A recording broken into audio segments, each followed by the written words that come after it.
बोधि shift पर आप सभी का बहुत बहुत स्वागत है। और आज पूर्व सुकरात युग के बारे में हम लोग जानेंगे। नीति शास्त्र के इतिहास के प्राचीन युग का अध्ययन करने पर ज्ञात होगा कि हिरेक्लिटस और डिमोक्रिटस प्रथम विचारक थे जिन्होंने नैतिक धारणाओं को दार्शनिक सिद्धांतों का तार्किक परिणाम माना। हिरेक्लिटस रोता हुआ दार्शनिक के नाम से प्रसिद्ध है। वह कहता है कि परम तत्व एक है, प्रवाहमान है, गतिशील है, प्रत्येक वस्तु परिवर्तन की स्थिति में है। मनुष्य को चाहिए कि विवेकपूर्ण प्रकृति के अनुसार कर्म करे, अथवा यह मनुष्य के लिए बुद्धिमत्ता होगी कि वह विश्व विधान के अथवा सृष्टि के नियमों के अनुरूप अपने कर्मों को संचालित करे। यही नहीं, उसके अनुसार बौद्धिक, प्राकृतिक और ईश्वरीय नियम एक ही हैं। तीनों एक ही सर्वभूत वस्तु व्यवस्था की अभिव्यक्ति हैं। विवेकी जन प्रकृति के अनुरूप कर्म करके आनंद को प्राप्त कर सकते हैं। यही निःश्रेयस है। इंद्रियों के भ्रम में पड़ना आनंद के बदले नीच इच्छाओं को स्वीकार करना है। विवेक सर्व सामान्य है, उसका नियम वस्तुगत नियम है। उसकी शरण में जाकर ही मनुष्य आनंद को प्राप्त कर सकता है। यह वह यह मानता है कि भगवान की दृष्टि में सभी शुभ और सुंदर है। मनुष्य अपने सीमित दृष्टिकोण के कारण विश्व में अन्याय देखता है।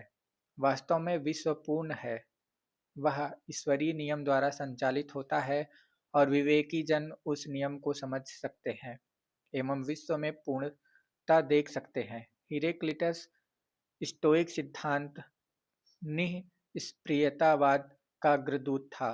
स्टोइक्स ने यह समझाने का प्रयास किया कि प्रकृति के अनुसार कर्म करना ही मनुष्य का कर्तव्य है।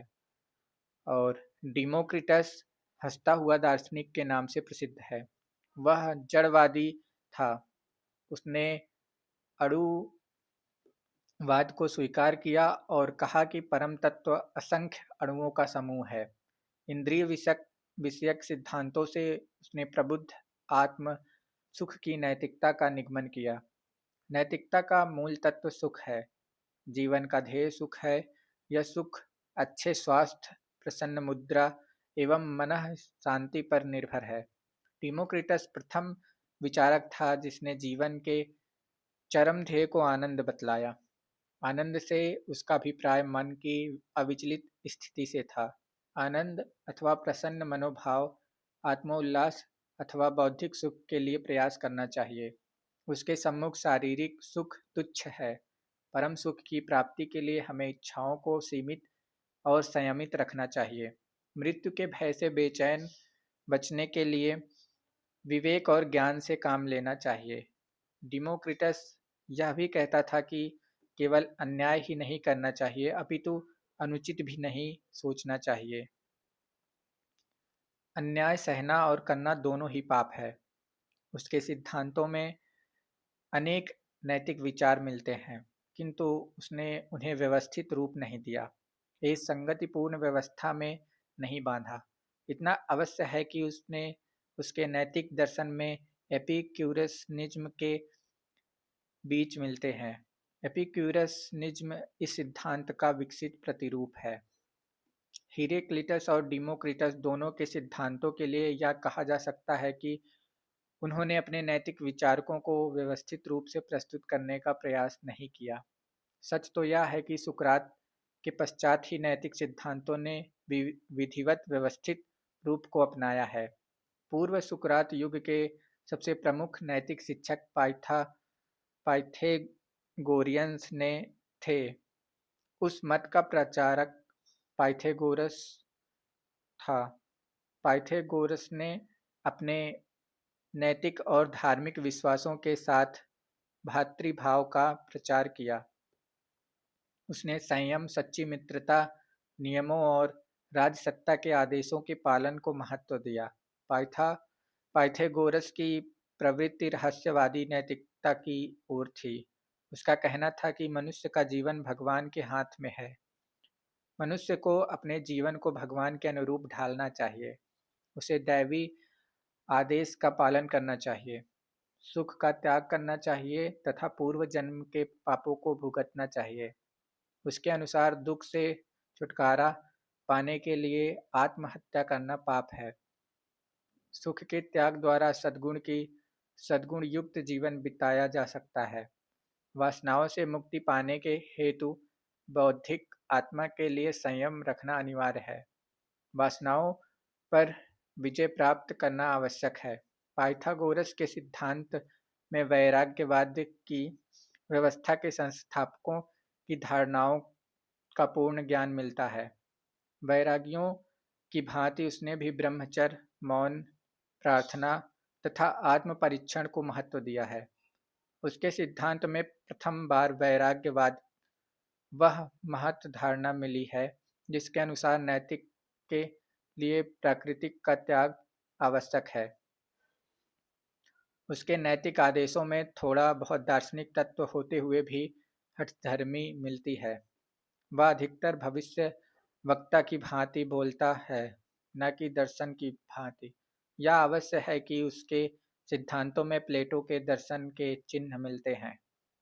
पाइथागोरियंस के रहस्यवादी और वैराग्यवादी दृष्टिकोण की विरोधी एक धारा का लगभग इसी समय प्रादुर्भाव हुआ, जिसने यूनानी चेतना के अनुकूल एक अन्य दृष्टिकोण प्रकृतिवाद को सम्मुख रखा। इस मत को सर्वप्रथम स्टोइक्स ने अभिव्यक्ति दी। इन शिक्षकों के समुदाय ने एथेंस के नागरिकों को योग्य नागरिक बनाने के लिए शिक्षित करने का बीड़ा उठाया। उनका ध्येय व्यवहारिक था। वे लोगों को नागरिक कर्तव्य में प्रवीण बनाना चाहते थे। उन्होंने प्रथम बार नैतिक समस्याओं को लोगों के सम्मुख रखा, आचरण संबंधी नियमों की ओर उनका ध्यान आकृष्ट किया। सामाजिक नैतिकता तथा राजनीतिक कर्तव्यों की आधार की प्रामाणिकता पर संदेह किया। उन्होंने उनके मूल तत्व को समझना चाहा। उनके अनुसार प्रचलित नियमों और संस्थाओं में परम सत्य नहीं मिलता है, वे अपूर्ण और असत्य हैं। उन नियमों के मूल में व्यवहारिक आवश्यकता और उपयोगिता है। उदाहरणार्थ, उनका कहना था कि विधान के निर्माताओं ने लोगों को भगवान में विश्वास उत्पन्न किया ताकि लोग भगवान के भय से पाप अथवा निम्न कर्म न करें, और यदि करें तो बता दें। इस प्रकार उन्होंने संस्थाओं और नियमों के कृत्रिम रूप का अत्यधिक बढ़ाकर वर्णन किया। यह उन्होंने सामान्य रूप से गंभीरतापूर्वक और स्पष्ट रूप से किया। यह उनका अत्यंत साहसी प्रयास था। धर्मावलंबी लोग उससे दुखी और आहत हुए। उनका तिरस्कार करके अभिप्राय से उन्होंने उन्हें स्टोइक्स वाकछल करने वाला कहा। नैतिकता के क्षेत्र में उन्होंने प्रकृति, नेचर तथा रीति रिवाज के भेद को स्पष्ट किया। लोगों को समझाया कि प्राकृतिक नियमों और प्रचलित नियमों में क्या भेद है। किंतु प्रकृति शब्द का प्रयोग उन्होंने बहुत ही अनिश्चित रूप से किया। प्रत्येक सोफिस्ट शिक्षक अपने अनुरूप इस शब्द का स्पष्टीकरण किया। इस समुदाय के विश्वविख्यात उपदेशक प्रोटेगोरस का कहना है कि प्रकृति ने सब मनुष्य को उचित का ज्ञान दिया है। सोफिस्ट्स ने प्रकृति और प्रचलनों के भेद के द्वारा संदेहवाद की नींव डाली। इस संदेहवाद को पल्लवित करने में यूनानी तत्कालीन राजनीतिक और सामाजिक स्थितियां भी सहायक हुई। अन्य देशों के संपर्क में आने के कारण यूनान के राजनीतिक संबंधों में वृद्धि हो गई थी। इस तथ्य ने यूनानियों को जीवन के व्यवहारिक पक्ष की ओर अधिक ध्यान देने को बाध्य किया। यूनान में जो क्रांतियां हुई उनके कारण भी लोगों का नियमों और प्रचलनों पर विश्वास नहीं रह गया था। सोफिस्टों को संदेहवाद में वास्तव में उनके युग का अविश्वास प्रतिबिंबित होता है। संदेहवाद द्वारा उन्होंने यह समझाने का प्रयास किया कि राजनीति धार्मिक तथा नैतिक विचारों में परम सत्य नहीं है, उनके मूल में सुविधा और आवश्यकता है। उन्होंने प्रचलित नैतिक और धार्मिक विश्वासों को आमूल नष्ट करना चाहा। सोफिस्टिक्स का सिद्धांत अत्यंत वैयक्तिक है। उनके अनुसार ज्ञान अथवा सत्य सार्वभौमिक और वस्तुमूलक नहीं है। यह आवश्यक नहीं है कि व्यक्तियों का अनुभव एवं उनका ज्ञान समान हो। ज्ञान व्यक्तिनिष्ठ है, शुभ, आत्मगत और सापेक्ष है।